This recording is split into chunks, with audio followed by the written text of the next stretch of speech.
Friday is almost here, and we know that those are the Friday night football games everybody loves to head to. But have you ever thought of how many people are actually involved in any given Friday football game? So what if everyone attending was not only involved in the game, but also in a community service project at the same time? Well, that's exactly the message behind Any Given Friday, a worthy cause started by Weslaco students Christyn-Jo Carranza, that is, and Brandon Hernandez. And good morning again, guys. Thanks so much for being with us. Good morning. You know, we spoke about this a little earlier. Tell us a little bit about your initiative for those folks just tuning in.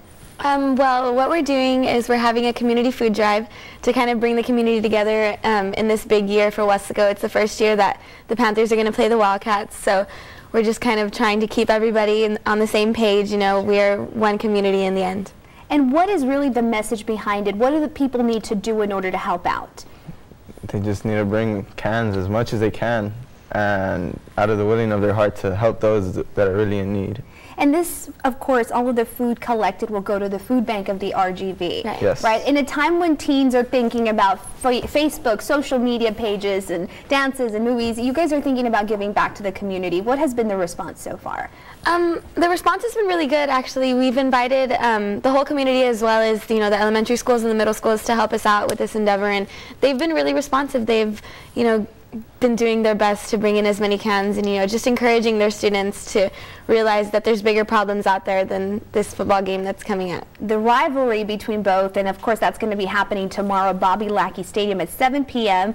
And we just want to point out, both of you go to different schools, right, rival schools. So you are Weslaco High School East, yes, head cheerleader, football quarterback over here. We actually have some video of you in action, Mr. Brandon. And tell us how you've been able to make it work being in different rival schools.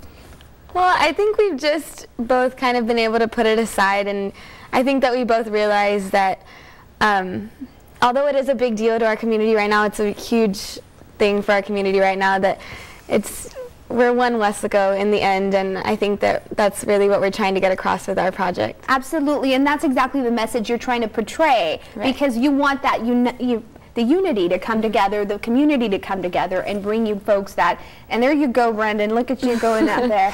And I keep asking you guys this, but you won't answer me. Who's going to win tomorrow's game? I'm not sure. Can't say. You're going to get in trouble if you say it's going to be you. But exactly, let's just recap for those folks. What can people take? What are some of the items you're asking for? They can take dry beans, rice, canned beans, and peanut butter and tuna. That's really what we need. Okay, perfect. Well, guys, thank you so much for being with us. I know you're eager to go back to school. So thanks so much for spending your morning with us. And again, we want to remind the folks, again, Bobby Lackey Stadium tomorrow at 7 p.m. You can also catch that game tomorrow here on valleycentral.com. We're going to be streaming it live. Thanks again, guys. Let's send it over to Victoria.